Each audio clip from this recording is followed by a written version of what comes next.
যাহাকে বলে অজপাড়াগা। মজিদপুর সেই অজপাড়াগা। পায়ে চলা পথ ভিন্ন, এখনো এই গ্রামে প্রবেশের জন্য গাড়ির পথ তৈয়ারি হয় নাই। জামা গায়ে জুতো পায়ে কোনো বিদেশি গ্রামে প্রবেশ করিলে গ্রামের পথচারী কুকুরগুলা লাঙ্গুল গুটাইয়া চিৎকার করিতে করিতে দূরে পলাইয়া যায়। পথের উপর খেলায় নিবিষ্ট দিগম্বর বালকের দল সভয়ে সসম্ভ্রমে তাহাকে পথ ছাড়িয়া দিয়া এক পাশে দাঁড়ায়। তারপর পথিকের পিছনে পিছনে গ্রাম প্রান্ত পর্যন্ত অনুসরণ করিয়া ফিরিয়া আসে। অল্প কিছুদিন আগে এখানে একটি সরকারি ইদারা তৈয়ারি হইয়াছে বটে, কিন্তু সে জল পর্যন্ত লোকে এখনো খায় না। বলে ইদারার জল নোনা, খেলে পেটে নোনা ধরবে। এমনই পাড়াগা এই মজিদপুর। এই গ্রামে ইট তৈয়ারি করিতে নাই, কয়লা পোড়াতে নাই, পান ছাড়া অপর কোনো প্রয়োজনে চুন ব্যবহার করিতে নাই।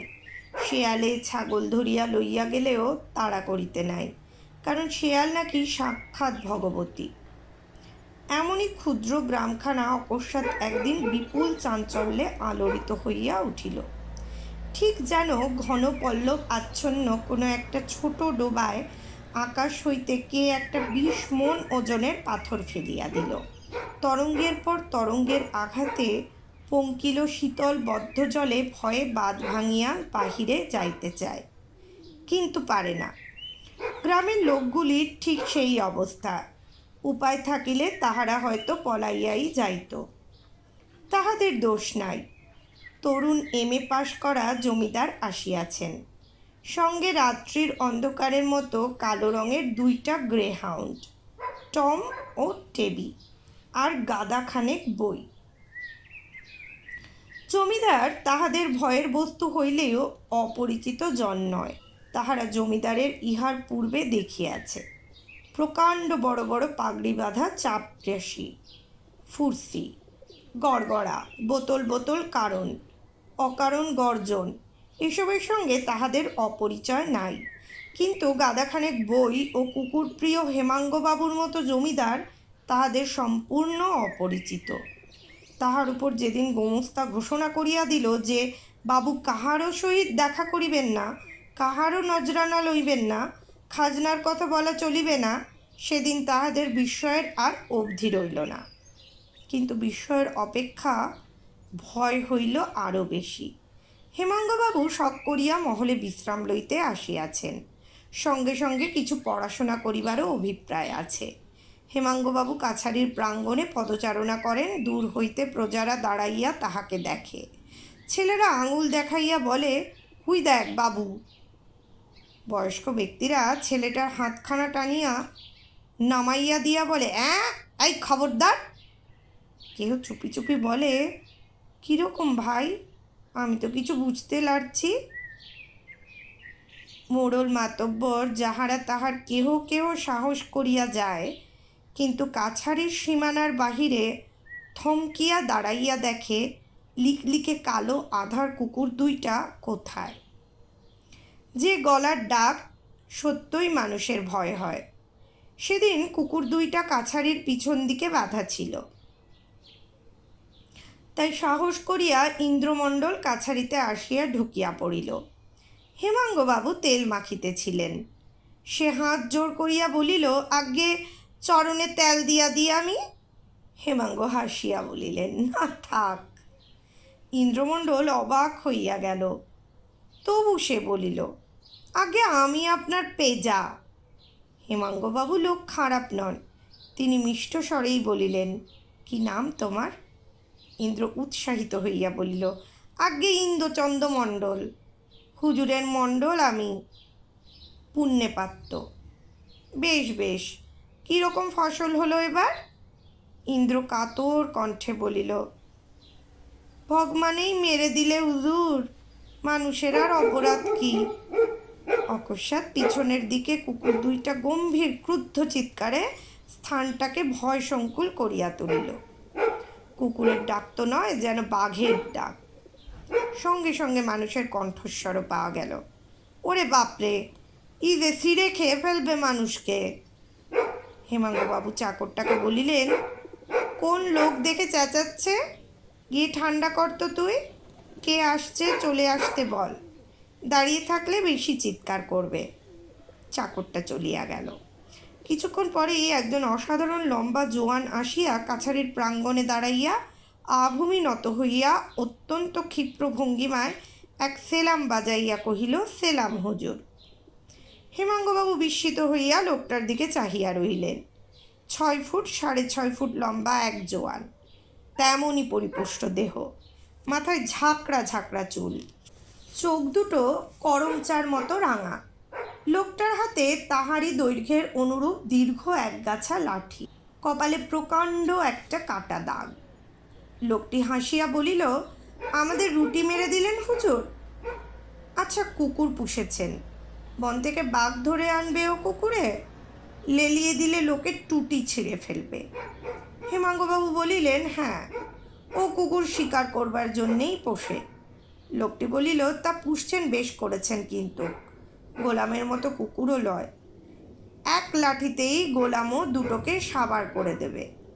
লোকটাকে দেখিয়া কথাটা অত্যুক্তি বলিয়া মনে হয় না। হেমাঙ্গবাবু বিস্মিত হইয়া প্রশ্ন করিলেন, কি নাম তোমার? আবার একটা সালাম করিয়া সে বলিল, গোলামের নাম রতন হাড়ি, হুজুরের গোলাম আমি। এই চাকলায় সকলেই আমাকে চেনে। বলো না গো, গোমস্তাবাবু।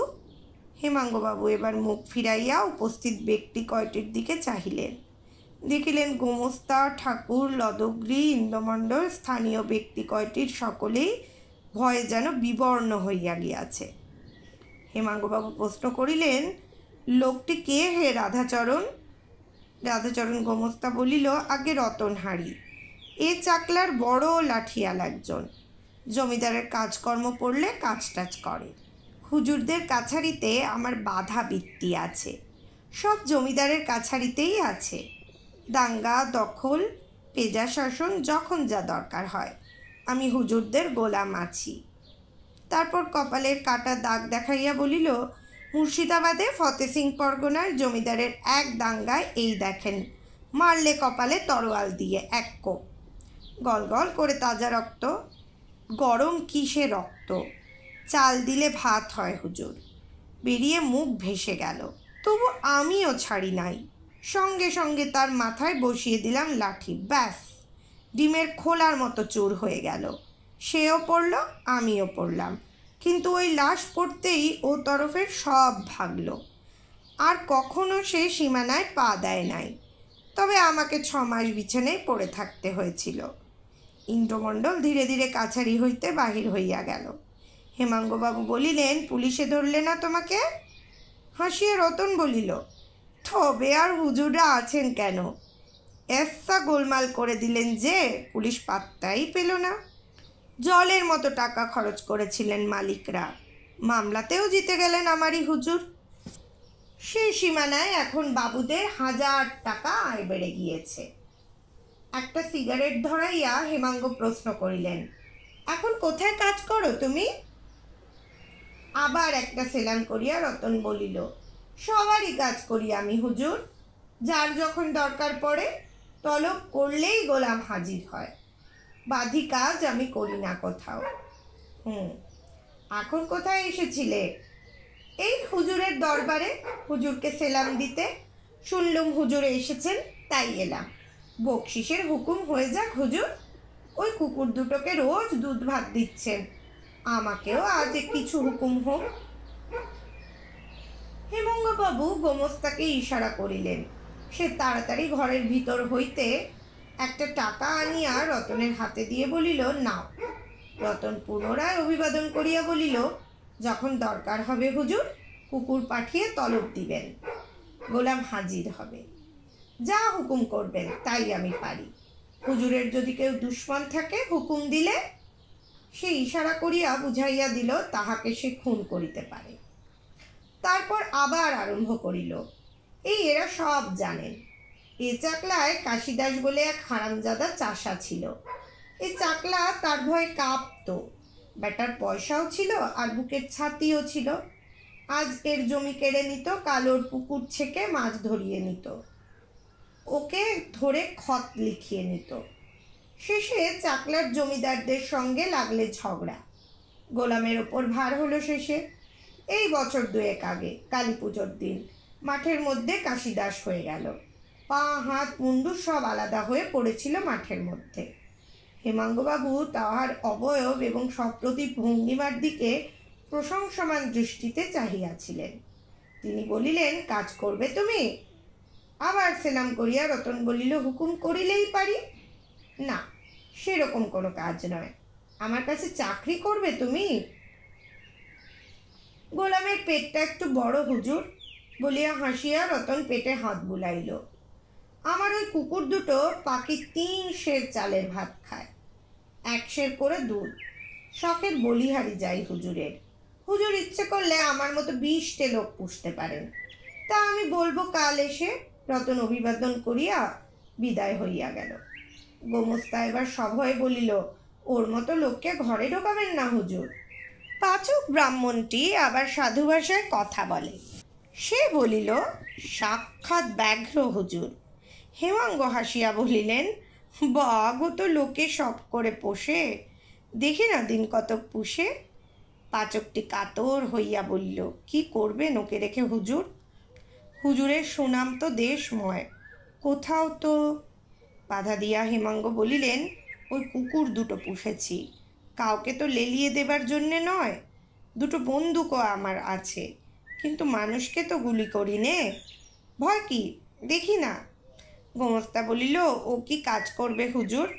বাধা কাজ করবার ওর দরকারই হয় না, এই সব কাজে রোজগারও করে। আর তাছাড়া যার বাড়িতে গিয়ে দাঁড়ালো তারই ঘরে সেদিনের খোরাকটা করে নিয়ে গেল, কেউ তো না বলতে পারে না। ওকে দেখলেই লোকে ভয় কাঁপে, যা চায় দিয়ে বিদায় করে বাঁচে। পাচকটি বলিল, তবু দেখুন, গিয়ে হতভাগ্যের চালে খড় নাই, পত্নীর পরিধানে ছিন্ন বস্ত্র, পাপের ধন কর্পূরের মতো উড়ে যায়। সেই যে বলে, পাপ সঞ্চিত ধন আর বন্যার জল, এ কখনো থাকে না। গোমস্তার অনুমান কিন্তু সত্য হইল না। পরদিন প্রাতঃকালেই রতন আসিয়া দাঁড়াইল। সেদিন সে আর সেলাম করিল না। হেমাঙ্গবাবুর পায়ের ধুলা লইয়া বলিল, হুজুরের পায়েই আশ্রয় নিলাম আজ থেকে। দিন কয়েক পর হেমাঙ্গবাবুর বইয়ের উপর বিরক্তি ধরিয়া গেল। তিনি বন্দুক ও কুকুর 2টাকে সঙ্গে লইয়া বাহির হইয়া পড়িলেন। বড় শিকার এখানে বিশেষ কিছু পাওয়া যায় না, তবে খরগোশ ও পাখি এখানে অজস্র। হরিয়াল তিতির, সরাল পাখি ঝাঁক বাঁধিয়া উড়িয়া বেড়ায়। বন্দুকের শব্দ তাহাদের নিকট অপরিচিত। গোমস্তা বলিল, রতন, তুমি বাবুর সঙ্গে যাও। রতন বলিল, হুজুরের সঙ্গে চলেছে 2 বাঘ, হাতে বন্দুক। রতন, আর ও পাক পুকুরি কুড়োতে কোথায় যাবে? ওই শম্ভুকে পাঠিয়ে দাও। সে বেশ মশগুল করিয়া তামাক সাজিতে বসিল। হেমাঙ্গবাবু গ্রাম পার হইয়া মাঠে একটা বনফুলের ঝোপের কাছে আসিতেই কি একটা জানোয়ার লাফ দিয়া বাহির হইয়া মাঠে ছুটিল। খরগোশ। তিনি বন্দুক তুলিয়া ধরিয়া গুলি ছুড়লেন। খরগোশটা একটা প্রচণ্ড লাফ দিয়া উঠিয়া পড়িয়া গেল, কিন্তু পর মুহূর্তেই উঠিয়া খোঁড়াইতে খোঁড়াইতে ছুটিতে আরম্ভ করিল। তখন টম ও টেবি ছুটিয়াছে। দেখিতে দেখিতে টম আসিয়া নিরীহ জানোয়ারটার ঘাড়ের উপর ঝাঁপ দিয়া পড়িল। নিস্তব্ধ প্রান্তর করুণ চিৎকারে সকরুণ হইয়া উঠিল। হেমাঙ্গবাবুর মনে হইল, কোনো ছাগল ছানাকে কুকুরটা ভুল করিয়া বোধহয় আক্রমণ করিয়াছে। ঠিক এমনই চিৎকার। তিনি ছুটিয়া আসিয়া দেখিলেন ছাগল নয়, খরগোশই। খরগোশের চিৎকার কখনো তিনি শোনেন নাই। টম আরও গোটা 2 ঝাঁকি দিতেই জীবনটা নীরব হইয়া গেল। মানুষের বুকের হিংস্র বৃত্তি যখন পাশবিক উল্লাসে জাগিয়া উঠে, তখন মানুষ আরেক রকম হইয়া যায়। একবার হত্যা করিয়া কৃতকার্য হইলে আর রক্ষা নাই। হত্যার পর হত্যা করিবার জন্য মানুষ পাগল হইয়া ওঠে। প্রথমেই এমন একটি শিকার করিয়া হেমাঙ্গবাবু মাতিয়া উঠিলেন। শিকার শেষে এক বোঝা পাখি লইয়া যখন কাছারিতে ফিরিলেন, তখন বেলা গড়াইয়া অপরাহ্ন হইয়া আসিয়াছে। স্নান আহার শেষ করিয়া একখানা বই লইয়া বসিয়াছিলেন। এমন সময় গোমস্তা আসিয়া ম্লান মুখে দাঁড়াইয়া বলিল, খরগোশটার পেটে 4টে বাচ্চা ছিল। হেমাঙ্গবাবু অনেক স্বীকার করিয়াছেন, মরা পাখির পেটে ডিম অনেকবার পাইয়াছেন, সুতরাং এ সংবাদে তিনি বিস্মিত হইলেন না, বরং কৌতূহল পরবশ হইয়া উঠিয়া বলিলেন, তাই নাকি? কই চল তো দেখি কেমন। সত্যই লম্বা একটা চামড়ার থলির মধ্যে পরিপূর্ণ অবয়ব 4টি শাবক রহিয়াছে, স্পষ্ট দেখা গেল। হেমাঙ্গবাবু বলিলেন, একটু অন্যায় হয়ে গেল, যাকগে, বাচ্চা 4টে দিয়ে দাও ওই কুকুর দুটোকে। রাত্রে আহারের সময় হেমাঙ্গবাবু দেখিলেন লোকজন সকলেই খাইতে বসিয়াছে, কেবল রতন নাই। ভ্রু কুঞ্চিত করিয়া প্রশ্ন করিলেন, রতন কই? গোমস্তা বলিল, সে খাবে না বলেছে, তার শরীর ভালো নাই। চাকরটা মৃদুস্বরে বলিল, সমস্ত সন্ধ্যাটা সে কেঁদেছে। কেন? ওই খরগোশটার পেটের বাচ্চাগুলোকে দেখে। হেমাঙ্গবাবু অবাক হইয়া গেলেন। একটা নরঘাতী মানুষের উপর কোনো অত্যাচার করিতেও যে ইতস্তত করে না, সে তুচ্ছ একটা পশুর জন্য কাঁদে। পরক্ষণেই তিনি আবার হাসিলেন। সবই অভ্যাস। যে মানুষ পশু হত্যা করে সে নরহত্যা করিতে পারে না, যে নরহত্যা করে সে পশু হত্যা দেখিয়া কাঁদে। একবার ভাবিলেন লোকটাকে বিদায় করিয়া দেওয়া ভালো। পরক্ষণেই মনে হইল, থাক। রতন হেমাঙ্গবাবুর কাছেই থাকিয়া গেল। সপরিবারে উঠিয়া আসিয়া সে হেমাঙ্গবাবুর এলাকার মধ্যেই বসবাস করিল। হেমাঙ্গবাবুই তাহার সব করিয়া দিলেন। সে এখন খায় দায় আর হেমাঙ্গবাবুর কাছারিতে আসিয়া বসিয়া থাকে। ওই কুকুর দুটোর সঙ্গে তাহার বড় সদ্ভাব, সেই এখন তাহাদের তদবির তদারক করে। হেমাঙ্গবাবু একটা খেয়ালি মানুষ। দুর্দান্ত ভয়ঙ্কর জানোয়ারের উপর তাহার অহেতুকী আকর্ষণ আছে, নতুবা মানুষ তিনি খারাপ নন। জমিদার হিসাবেও তাহাদের পুরুষানুক্রমিক প্রজাপালক শিষ্ট জমিদার বলিয়া খ্যাতি আছে। সুতরাং রতনকে এখনও তাহার গুণপনার পরিচয় দিতে হয় নাই। কর্মচারীরা কিন্তু বড় বিরক্ত হয়। ওই এমন ধারা ভয়ঙ্কর একটা লোককে দেখিয়া তাহাদের আতঙ্কও হয়, আবার রতনের মোটা বেতনের জন্যে হিংসেও হয়। তাছাড়া রতন ইহাদের উপর অত্যাচার করে। এক একদিন এক একজনের কাছে গিয়া সেলাম বাজাইয়া বলে, আজ মদের ইলেমটা কিন্তু আপনার কাছে পাও না গোমস্তা মশাই। জমের কাছে অনুনয় বিনয় চলে, কিন্তু জমদিতর নিকট অনুনয় করিলে ফল হয় না। তাহারা কেহ একটা আনি, কেহ বা একটা দুয়ানি ফেলিয়া হাঁপ ছাড়িয়া বাঁচে। রতন অকৃতজ্ঞ নয়। সে আবার একটা সেলাম করিয়া বলে, বাবুর গোলাম আমি, আপনারও গোলাম, যখন যা কাজ পড়বে হুকুম দেবেন। নিরীহ কর্মচারী কাষ্ঠ হাসি হাসিয়া বলে, আমাদের কাজ কি রতন? রতন বুঝাইয়া বলে, হুজুর, মানুষ হলেই কাজ আছে। আপনার দুশ্মন নাই? যে যেমন মানুষ তার তেমন দুশ্মন, তার তেমন কাজ। এই দেখেন, রজতপুরের জমিদারের এক সরকার, বুঝলেন, তার ঝগড়া লাগলো তার গায়ের মাতব্বরের সঙ্গে। মশাই এক বাটা শেকড়া গোটা কতক পয়সা করে যেন সাপের 5 পা দেখলে। সরকার আমাকে ধরলে, রতন আমাকে বাঁচাতেই হবে, নইলে মান ইজ্জত তো আর রইল না। 25 টাকা ঠিকে হলো। 3 দিন না যেতেই বুঝলেন ছুটে গেল ব্যাটার চালে চালে লাল ঘোড়া। কর্মচারীটা সভয়ে বলিয়া উঠিল, আগুন? অত্যন্ত সপ্রতিভভাবে রতন বলিল, আগে হ্যাঁ, লাল ঘোড়া আগুনকেই বলে। তা আপনার একবার নয়, 3 বার। শেষে ব্যাটা শ্যাকরা আর টিন দিলে ঘরে। তখন একদিন করলাম কি জানেন, গায়ের সদর রাস্তার ওপর ব্যাটা দাঁড়িয়েছিল। ব্যাটার কানটা ধরে গায়ের এধার থেকে ওধার পর্যন্ত ঘোড়দৌড় করে দিলাম। কর্মচারীটি চুপ করিয়া রহিল। সে আর কথা বাড়াইতে নারাজ। রতনের হাত হইতে রেহাই পাইলেই সে বাঁচে। রতন কিন্তু রেহাই দিল না। সে তাহার ভয়ঙ্কর মুখ আরও বিভৎস করিয়া কৌতুকের হাসিতে হাসিতে বলিল, লাল ঘোড়া তো খুব সস্তা হুজুর, 1 দেশলাইয়ের কাঠি হলেই ব্যাস। 1 টাকা দিলে ঘরের কোণে দিতাম, 2 টাকা দিলে 2 কোণে, 3 টাকায় 3 কোণে, 4 টাকায় বেড়া জাল, একেবারে ইধার উধার পর্যন্ত। কর্মচারীটি এবার বিরক্ত হইয়া বলিল, কিন্তু জমের ঘরের তো জবাবদিহি করতে হবে রতন। হি হি করিয়া হাসিয়া রতন বলিল, সেদিন আর কাউকে পয়সা লাগবে না হুজুর, রতন নিজের গরজেই জমের দালানে আগুন লাগাবে। বলিয়া সে এবার উঠিয়া চলিয়া গেল। একদিন রতনের কাজ আসিয়া উপস্থিত হইল। সম্প্রতি একখানি নূতন মৌজা হেমাঙ্গবাবু খরিদ করিয়াছেন। সেইখানে প্রজাদের সহিত বিরোধ বাঁধিয়া উঠিল। হেমাঙ্গবাবুকেও দোষ দিতে পারা যায় না, তিনি বিরোধ করিতে চাহেন নাই, বিরোধ করিল প্রজারাই। নজর, সেলামি বা কোনো অবয়বই হেমাঙ্গবাবু দাবি করেন নাই। তিনি দাবি করিলেন আইনসঙ্গত প্রাপ্য খাজনা, কিন্তু তাও প্রজারা দিবে না। তাহারা বলে, খাজনা কিসের?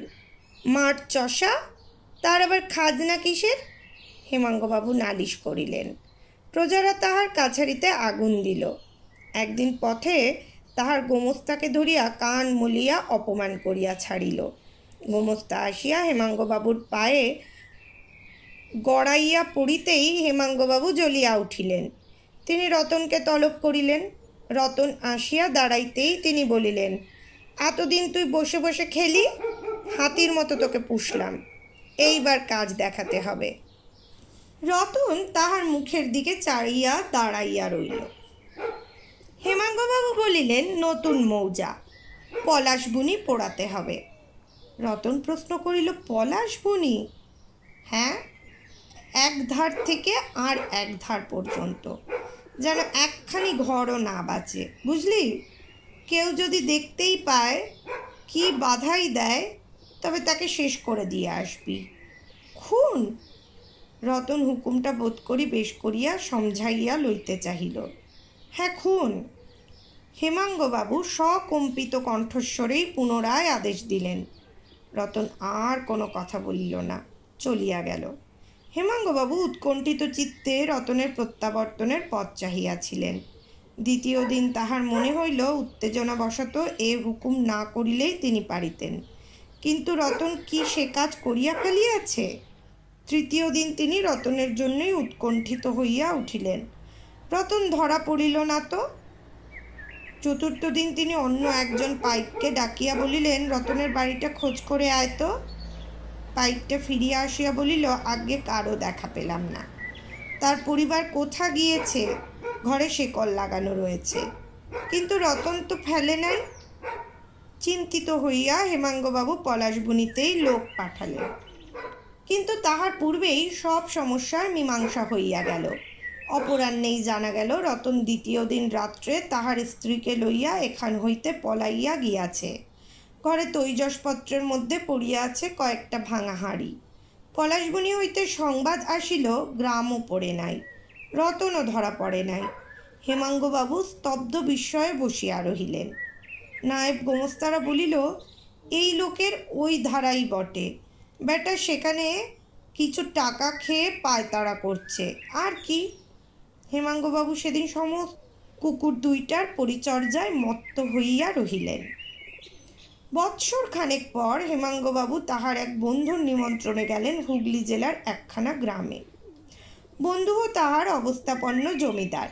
সেইখানে সহসা নিতান্ত অপ্রত্যাশিতভাবেই তাহার রতনের সহিত সাক্ষাৎ হইয়া গেল। বন্ধু তাহাকে বলিলেন, এবার আমি এক বাঘ পুষেছি, দেখবে? হেমাঙ্গ বিস্মিত হইয়া বলিলেন, বাঘ? হ্যাঁ, বাঘ, যাকে বলে শেলেদা বাঘ। চলো দেখি কোথায়। হেমাঙ্গবাবু উৎসুক হইয়া উঠিলেন। বন্ধু বলিলেন, বসো না, এইখানে আনছে। ওরে তারাচরণকে ডেকে দে তো। হেমাঙ্গবাবু বলিলেন, বাঘ এখানে আনবে কি হে? না না, এ সাহস ভালো নয়, এখনো বাচ্চা বুঝি? বাচ্চা নয়, বরং প্রৌঢ়। বলো কি? হেমাঙ্গবাবুর বিস্ময়ের অবধি রইল না। সেলাম হুজুর। ভূমি নত সেলাম করিয়া উঠিয়া দাঁড়াইয়া এই রতন হেমাঙ্গবাবুর মুখের দিকে চাহিয়া যেন নিশ্চল পাষাণ হইয়া গেল। হেমাঙ্গবাবুরও বিস্ময়ের অবধি ছিল না। তিনি কিছু বলিবার পূর্বেই বন্ধুটি রসিকতা করিয়া বলিলেন, নরব্যাঘ্র, শিকার দেখিয়া শেকল খুলে দিলে তার আর নিস্তার নেই। হেমাঙ্গবাবু বলিলেন, হুঁ। এই সময় একজন কর্মচারী আসিয়া হেমাঙ্গবাবুর বন্ধুকে কি বলিতেই তিনি উঠিয়া বলিলেন, তুমি আলাপ করো এর সঙ্গে, আমি আসছি। রতন হেমাঙ্গবাবুর পা দুইটা জড়াইয়া ধরিয়া ফোপাইয়া কাঁদিয়া উঠিল। হেমাঙ্গবাবু প্রশ্ন করিল, তুই পালিয়ে এলি কেন? রতন বলিল, আমি যে পারলাম না হুজুর কাজ করতে। কেন? কখনো যে আমি ও কাজ করিনি। আমি যে সব মিথ্যে করে বলতাম। যেখানে যে খুন দাঙ্গা হতো সব আমি নিজের নাম দিয়ে মিথ্যে করে বলতাম। হেমাঙ্গবাবু স্তম্ভিত হইয়া গেলেন। কিছুক্ষণ পর তিনি প্রশ্ন করিলেন, কিন্তু কেন এমন করতিস? কে তোকে এ বিদ্যে শেখালে? রতন শুধু একটা দীর্ঘ নিঃশ্বাস ফেলিয়া তারপর মাথা হেঁট করিয়া অনাবশ্যকভাবে মাটিতে দাগ কাটিতে কাটিতে বলিল, হুজুর, 10 বছর আগে, তখন আমার একটি মাত্র ছেলে। সেবার দেশে আঁকড়া হলো এমন যে না খেয়ে মানুষ মরতে লাগলো। পেটের জ্বালায় দেশ ছেড়ে পালিয়ে আপনার সঙ্গে যেখানে প্রথম দেখা হয় ওই চাকলায় আসি। এ চাকলায় ধান টান 4টি হয়েছিল। আমার সেই উপসার, শরীরে বল ছিল না, খাটতে পারতাম না, ভিক্ষেও কেউ দিত না। তার উপর ছেলেটার হলো অসুখ। কোনো কিছু করেও কিছু জোগাড় করতে পারলাম না। এক জমিদারের বাড়ি গেলাম, সেখানেও ভিক্ষে দিলে না, তাড়িয়ে দিলে। পথে আসতে আসতে আবার ফিরলাম। জমিদারকে গিয়ে বললাম, ভিক্ষে দেন, না হয় কাজ দেন। জমিদারবাবু বললেন, কি কাজ পারিস তুই? মরিয়া হয়ে বললাম, যা বলবেন, খুন জখম, ঘরে আগুন লাগানো, যা বলবেন তাই করব। আশ্চর্য বাবু! জমিদারবাবু আমার মুখের দিকে চেয়ে থেকে 1 টাকা বকশিশ দিয়ে দিলেন। ছেলেটা মরে গেল সেই অসুখেই। আমি কিন্তু ফন্দিটা শিখে নিলাম। যেখানে যা খুন জখম হতো বলতাম আমি করেছি, লোকে ভয় করত। যার দৌড়ে দাঁড়াতাম সেই আঁচলটা ভরে দিত, খাতিরও করত। রতন চুপ করিল। হেমাঙ্গবাবুও নীরব। কিছুক্ষণ পর তিনি বলিলেন, চল, তুই আমার সঙ্গে ফিরে চল, তোকে কিচ্ছু করতে হবে না। রতন তাহার পায়ের ধুলো লইয়া বলিল, আর জন্মে আপনি আমার সত্যিই বাপ ছিলেন হুজুর। আশ্চর্য! পরদিন প্রাতেই কিন্তু দেখা গেল রতন স্ত্রীকে লইয়া কোথাও পলাইয়া গিয়াছে।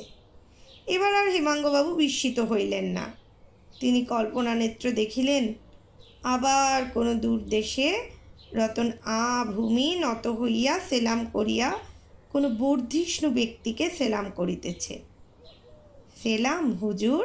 বন্ধুরা, তোমরা শুনলে তারাশঙ্কর বন্দ্যোপাধ্যায়ের লেখা ব্যাঘ্র চর্ম। সত্যি, তারাশঙ্কর বন্দ্যোপাধ্যায় মানেই কথায় কথায় কত রকম ঘটনার ঘনঘটা। আমিও তোমাদেরকে বলছি, সেলাম হুজুর। দয়া করে আপনারা প্রত্যেকে আমাদের গল্প আসনকে লাইক, কমেন্ট, শেয়ার আর সাবস্ক্রাইবে ভরিয়ে তুলুন।